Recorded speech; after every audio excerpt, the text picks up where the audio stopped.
Story 1. AITA for completely cutting my wife off from our finances because she wouldn't stop ordering takeout. I am 41 years old male. My wife is 39 years old. My wife doesn't work due to a minor disability. It's not as if she cannot work, but she complains of discomfort and exhaustion all the time. The discussion over her working basically ended 5 years ago, and I have completely given up on the prospect of her ever having a job again. Seeing as she doesn't even come close to qualifying for disability and brings in no income, we currently live entirely off my salary.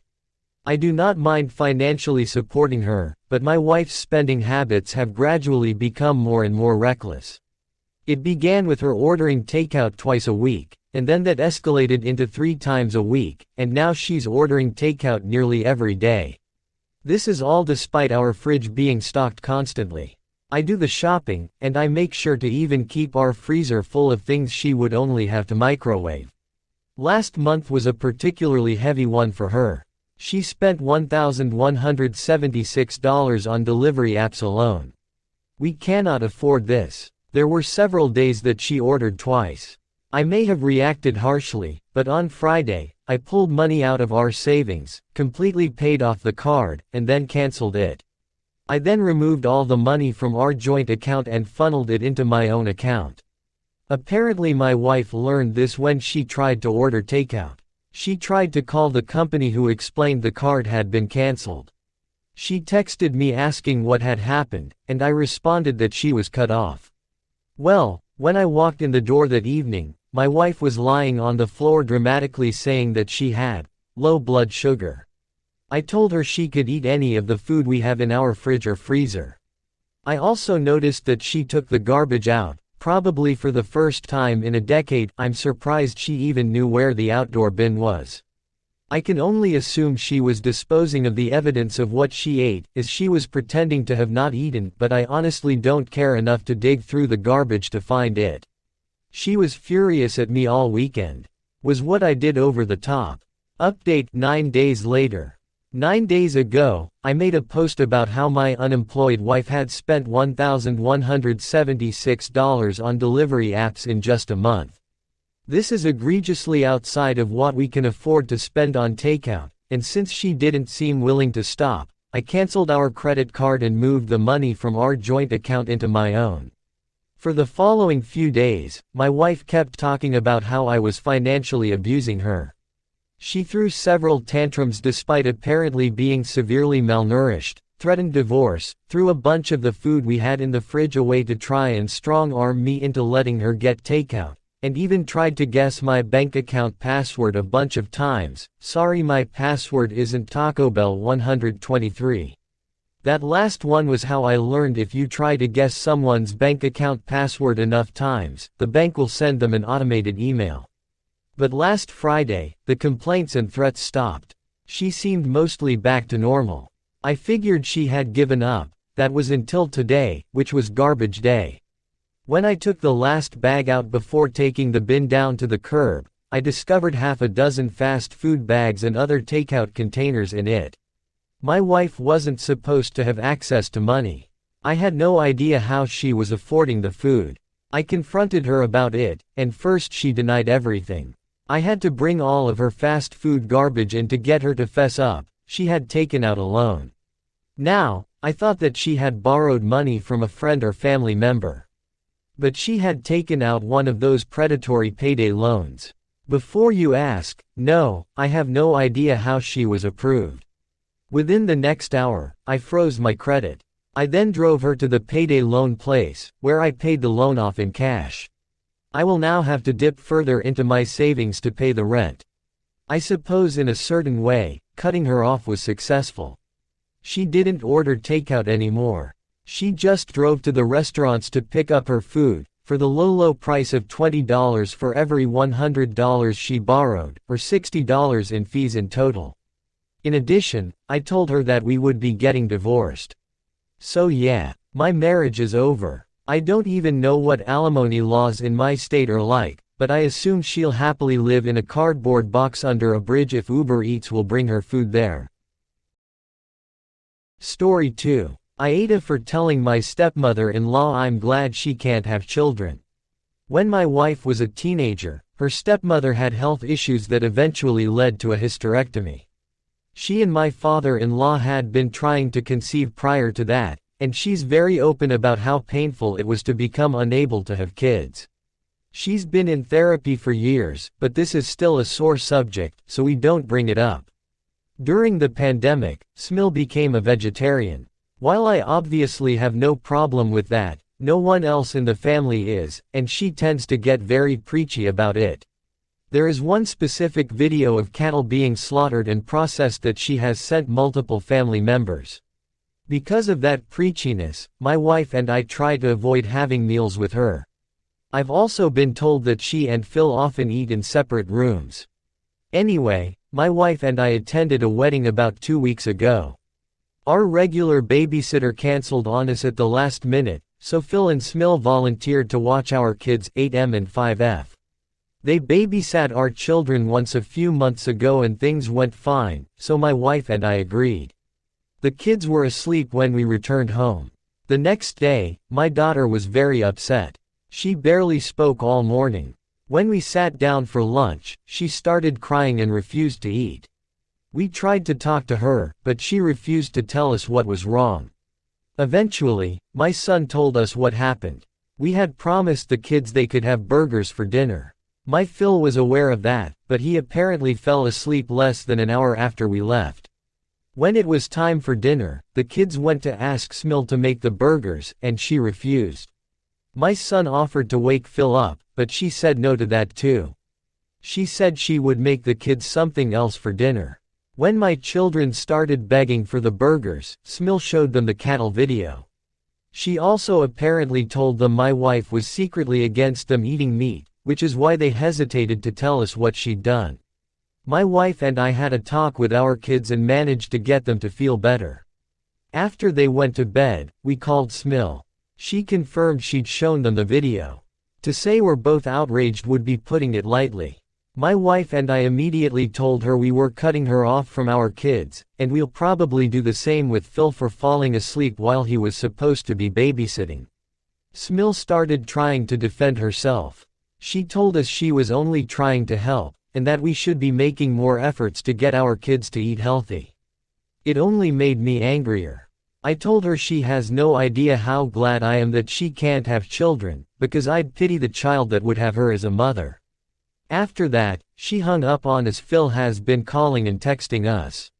He is apologetic for falling asleep, but insists that cutting him and his wife off is an overreaction.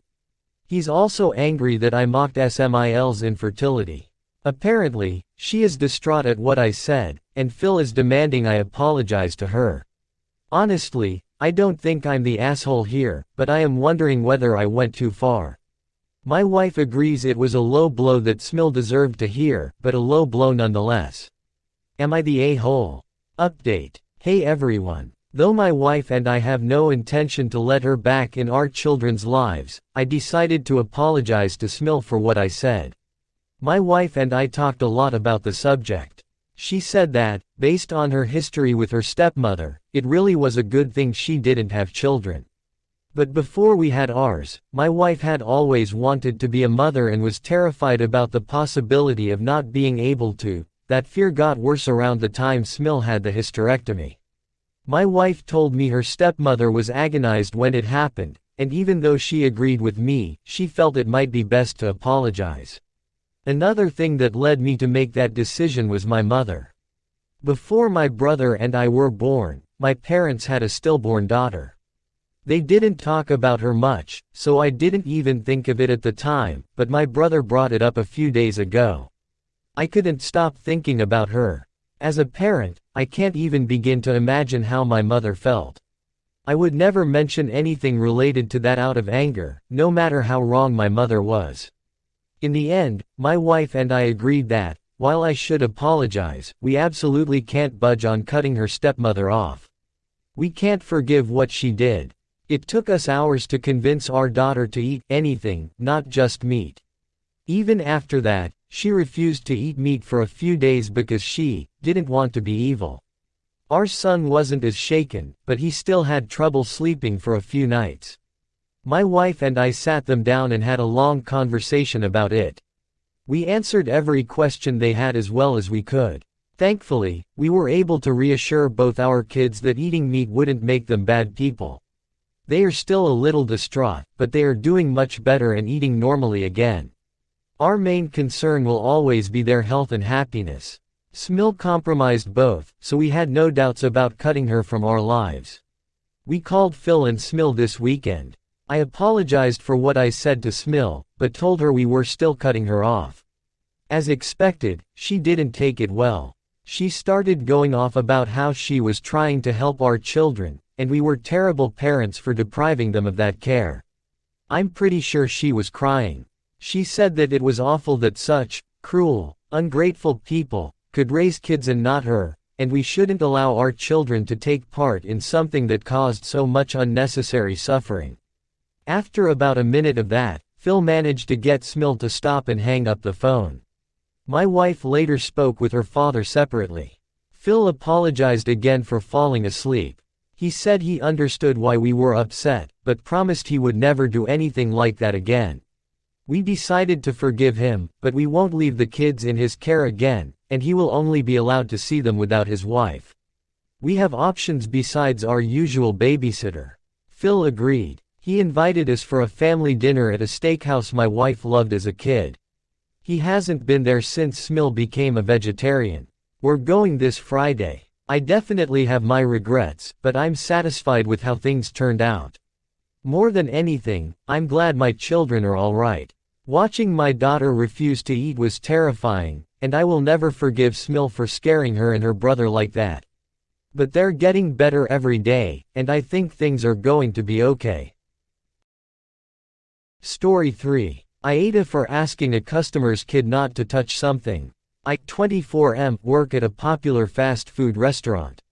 I've been working here since this location opened, and I love working here. I like my coworkers, my boss is great, and I've never had any problems with customers. Until today. We have a self-serve drink machine near the front of the store. Today, a family of 3 came in, a mom, dad and their daughter, who looked about 4 or 5. I was the cashier for the day and dad came to take their order, while mom went to sit down at the benches we have at the door to scroll on her phone. Their daughter, however, beelined to the drink station. Noticing the daughter about to stick her hands inside the spigot for the iced tea, which is separate from the soda machine, I calmly say, "Excuse me little one, could you please not touch that?" Mom looked up from her phone, immediately got defensive and yelled at me, "Don't yell at my child. I'm right here, you could have just gotten my attention. Now, I get it, stranger danger and all that, don't want strangers talking to your child." However, I needed to stop her before she actually touched it. It's a health hazard. People get drinks out of that, and I don't know where your daughter's hands have been. Your entire family just came from outside. She could have had peanut butter residue or something on her hands and the next person to drink out of it would have went into anaphylactic shock. And I didn't raise my voice. I used a gentle voice just to get her attention and not contaminate the spigot. I apologized to the mom and explained the above, minus the outside part. She however isn't having it, and yells at me again that she's right there and not to speak to her child. Dad is right there at the register, just waiting for this to finish so I can take his order. So I apologized to her again and turned to her husband to take his order. As soon as I turned to her husband, she's back on her phone, now with her daughter sitting next to her, hand around the shoulder. AITA, should I have done anything differently? I've already told my boss, and after they left I still disinfected and sanitized the spigot, even though I stopped her before she touched it. I felt like if I did it while she was still there, she would have had another meltdown. Update. Thanks for your feedback. While it may seem obvious I wasn't in the wrong, I was doubting myself since this was the first time I've witnessed someone got so defensive over their child doing something wrong. Just the other day, we had a kid climb up on the table after not listening to his mom, but when I gently told him to get down, and he did, mom thanked me. So other lady's response kinda surprised me, so today is my day off and I just got off the phone with my boss. I'm not in trouble, and she reassured me about that. She called to tell me that the mom came back and tried to complain. This is secondhand from her, so some of it might not be accurate. According to her, lady came alone and tried to file a complaint that I screamed at her child and frightened her. I am so glad the restaurant has cameras with audio, so my boss played back the incident for mom to watch. Boss said she had to max out the volume because she could almost not hear me over the generic music we have playing in the store. After the video played, boss says to lady, "So, you want me to punish my worker for stopping your kid from messing up all that iced tea? Because if he hadn't, and she successfully did so, I would have made you pay for all the iced tea she ruined." And she would have. My boss is a short middle-aged black lady from the South. She knows how to insult people and make it sound like a compliment. Not to mention, we had just made that tea, so the container was near full. Boss said the lady got wide-eyed and backpedaled hard on her stance, told her to thank me on my next shift and left the store. Then called me, since she thought the whole thing was ridiculous. And now looking back on it, I kinda agree. I'm gonna enjoy the rest of my day off. Maybe stop by the store and buy my boss something nice.